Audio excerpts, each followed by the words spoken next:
obviously having this long friendship that you've had that is ever growing. Do you remember that moment when you first met each other, and was it love at first sight? Yeah, Absolutely. we talk about it in the podcast. Donald was, it was like out of a movie. Donald was standing at a bar in Bill Lawrence's house, and he turned around like slow motion, and then our eyes. It was back when I had long hair too. It was back when I had the long hair. It just was flowing in the wind. Yeah, long flowing hair. Out of nowhere, the fan came on, and it was like I was Mariah Carey in the music video, where it was just like. And I remember he put his arms out, and what did you say? You were like, yeah, something like that. Yeah, but I was talking in slow motion. I was like, yeah. We hugged before we ever shook hands, before anything. We brought it in for a big ass hug. I love that. Before we get into more stuff, I know, Zach, you mentioned Clueless. Donald, you know I can't leave you without talking about Clueless. Okay. But knowing how great that friendship is, if you could sum it up, because Zach, we always see you too on Instagram with his kids, and just, it's such a family dynamic. I'm the godfather. See, it's like such a good, beautiful dynamic. Do you ever fight? Yeah, absolutely. Not that much. On Scrubs, I remember one. Well, save it for the show. Save it for the show. Oh, there was one big fight on Scrubs. Save it for the show. And you pulled me with that rope, remember? No, I don't remember that. The lasso. You pulled me through the ICU with that lasso, and I got so friggin' mad at you. I don't remember that. I'll save it for the show. He's saving it for the show. He doesn't remember. I know. We got much, into a couple of fights, dude. Yeah, we got into some fights. Yeah, we've gotten into. Listen, I'm gonna tell you something right now. If it wasn't for my wife, she's the good mediator. Arbitrator, the mediator. Yeah, she's a good mediator. Yeah, she will. And by the way, I always CC Casey on text, because otherwise sometimes Donald won't reply. I'd be like, back before all this, I'd be like, hey, do you want to play tennis? And I know that if I don't CC Casey, he won't even reply. She'll be like, Zach wants to know if you want to play tennis. And then, because then I know Casey be like, Zach wants to know if you want to play tennis. And then be like, he can't today. So you guys, what is the term that people use nowadays? You guys have like a throuple going on, like as a relationship. What's a throuple? It's like 3 people together. I'm just gonna say it. It's you guys 3. It's like a friendship, but it's like a relationship where you have to actually talk to Casey. I don't get any throuple benefits, but yeah, it's a throuple. It's a throuple without me getting any throuple love. There you go. Donald got like quiet. At all. Donald got quiet. This went the wrong way. A throuple. We don't share, okay? With Casey. Right. Oh no. Casey always writes these like hilarious comments on my Instagram. Like, I posted a picture of Donald and I on a boat, and she's always like, "Where's the photo cred?" Like, she's always like getting mad. So throuple without the benefits. That's what we're gonna go for. Okay. There's no throupling. There's no throuple. Throuple, but I don't get jack. No. There's no throuple. Donald's like, no, nothing. We're all like a group of friends. We're like what is that? St. Elmo's Fire. That's us. Okay. Or Three's Company. No. No. You and I'm Chrissy. There's no threes. There's no three. Casey's Jack. Equation. I'm Chrissy. You're Chrissy, and I'm Janet. Yeah. I'm Janet. Janet stayed the whole show. Chrissy began my experience. Okay, that's enough. Thank you. That is enough. Thank you for censoring.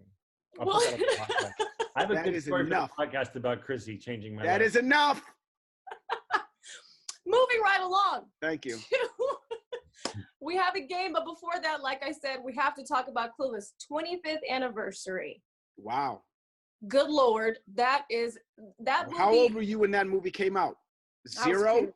I was 2. Yeah. No, you never asked a woman her age, Donald. I know, but she's just so young. There's no way that when it came out, she could even go and see the movie in the theaters. Well, thank you to my parents for good genes, because I'm older than you think. Anyhow, we're going to keep it moving past that.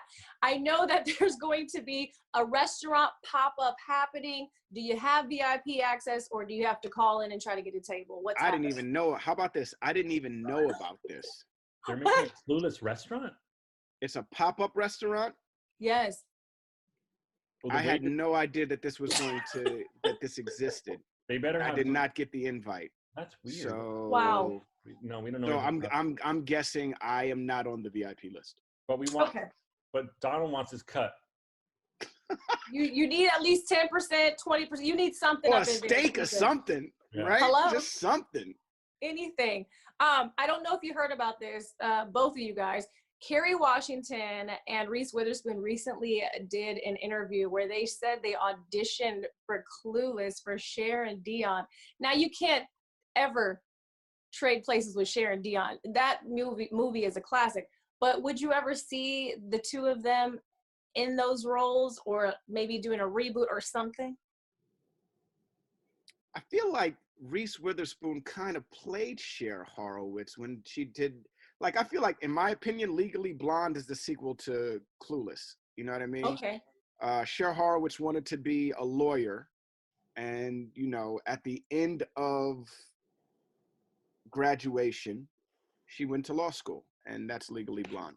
That's like kind of how I look at it. You know what I mean? So, but yeah, that would have been dope.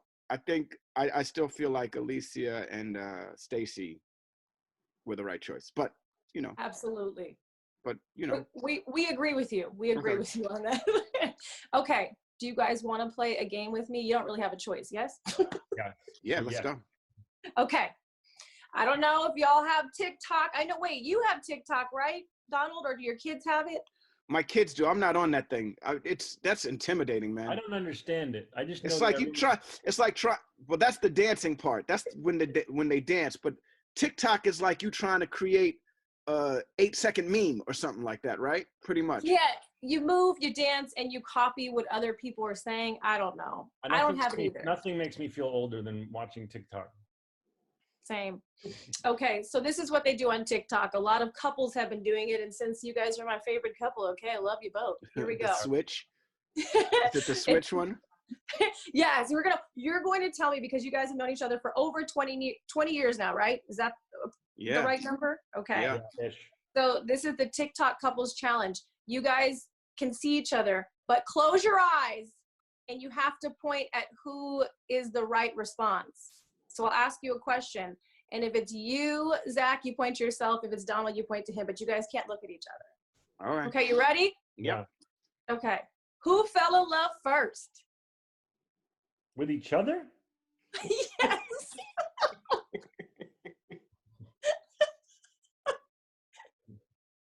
Zach, I can't see your hand.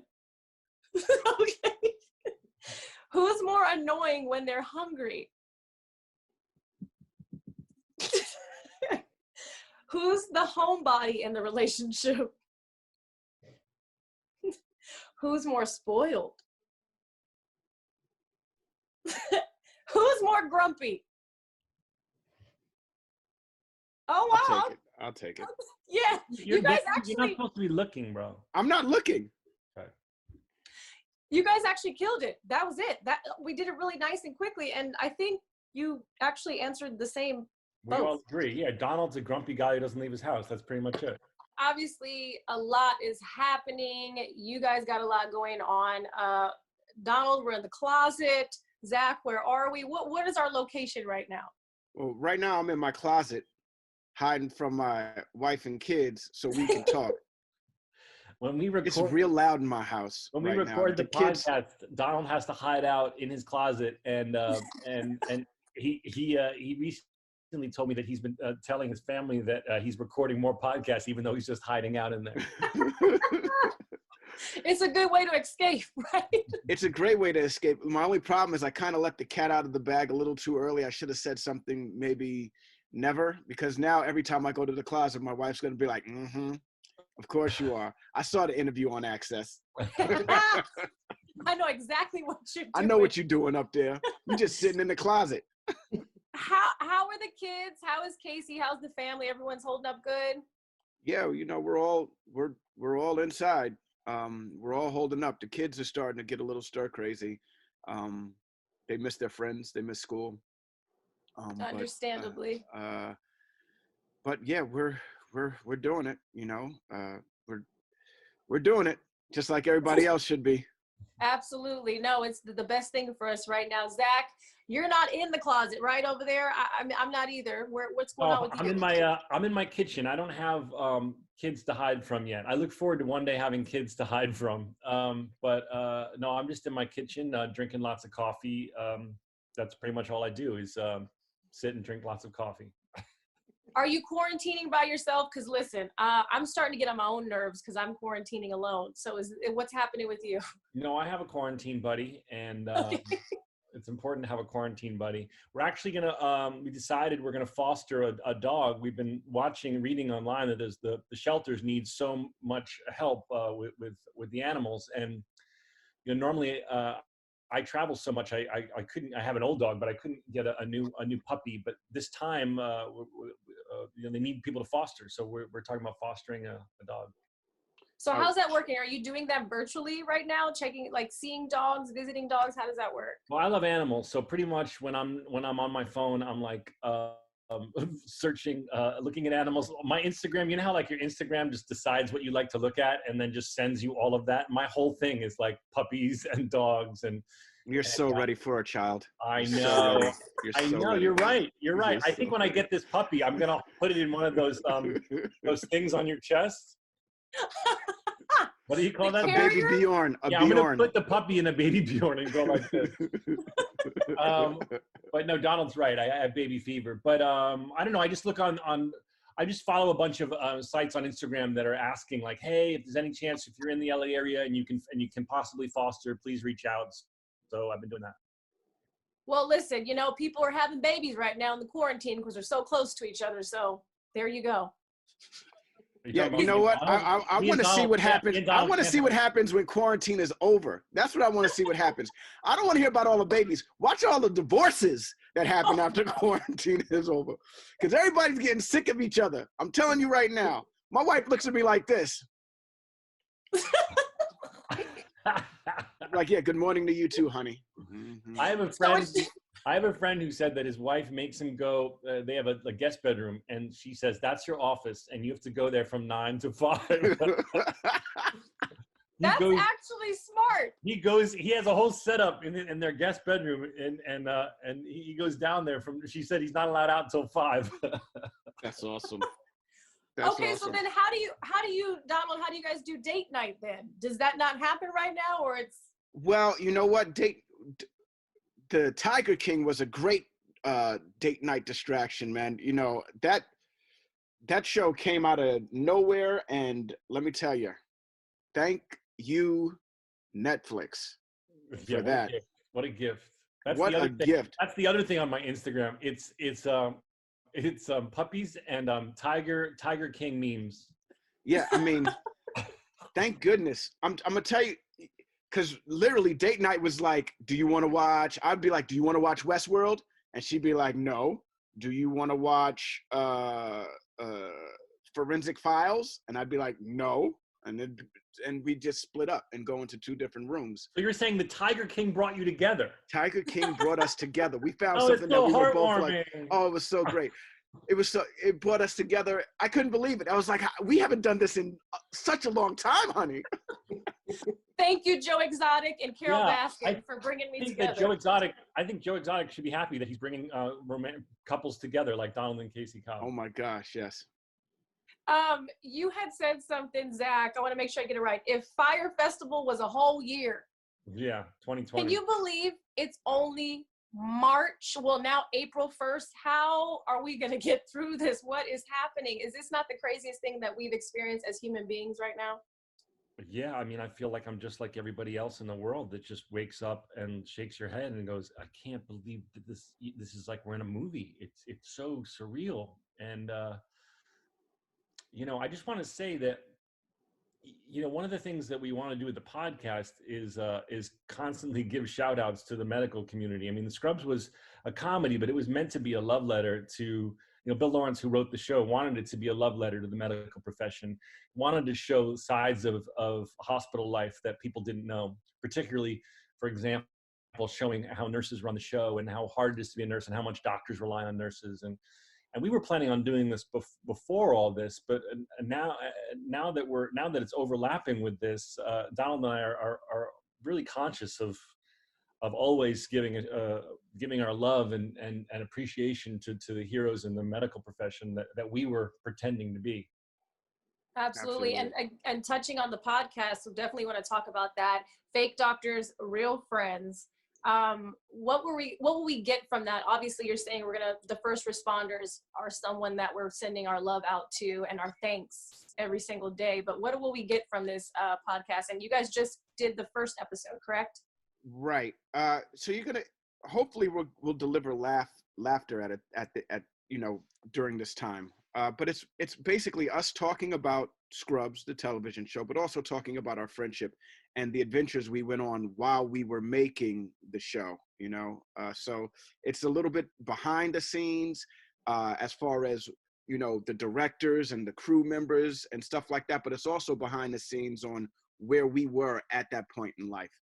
Yeah, it's kind of like a DVD commentary kind of vibe, but also we take long tangents and go off and tell experiences from our life. And also Donald and I are best friends, but as you've already, shown, have very different lives. He's a family man, and I don't have any kids yet. I'm just holding puppies like they're babies. And, so it's kind of, it follows our friendship and our lives, but also the 9 years that we had together making this show that so many people responded to. So, and we're doing it in sequence, so people can watch the show and then kind of laugh along with us and kind of do a rewatch with us. We haven't seen we haven't seen the episodes in 20 years. So for us, it's really funny to go back and watch it and remember all the stories. It's not just for our hardcore Scrubs fan. It's for anyone who's ever enjoyed anything that we've ever been in, or enjoys our friendship, enjoys our guy love. You know what I mean? Let's say you've seen Donald in Clueless. There's an anecdote in the very first episode that talks about why he was wearing braces, because of his messed up teeth. Wow. And you decided to do that on Access. It's on the podcast. You decided to do that. Yes. I never knew they put Yes, my teeth used to be, listen, dude. Excuse me, Access Hollywood. Watch your mouth, dude. We're on Access. They can still beep it. Yeah, they're going to beep it out, but now we don't look wholesome. Now we're not wholesome. The beep guy's on quarantine. They can't beep it. True. No, they'll find a way. They'll find a way. If you guys want, I can give you a beep. You can edit. Beep. There you go. Perfect. We're going to use yours. Thank you. It saves us some money, and we'll just take that. Will we get to see some special guests? Will we hear from people? Because, again, like you said, I don't know if you're going to bring in fans of the show, people who just love you guys. Will you bring in family? Will we bring on guests? Well, every episode we'll always have a fan come on and ask us a question. So every episode that'll happen. Our next show, well, not our next show. There's not going to be. It's just us again. But the third episode, we bring the creator of the show, Bill Lawrence, and we're really excited about that. Yeah, and then we're planning on having different cast members and guest stars and crew members, and all it's going to keep evolving as it goes. And if people want to, if I could say that people want to ask questions, they go to scrubsiheart@gmail.com. And then that's where we select the questions and bring someone live on each episode to talk to us.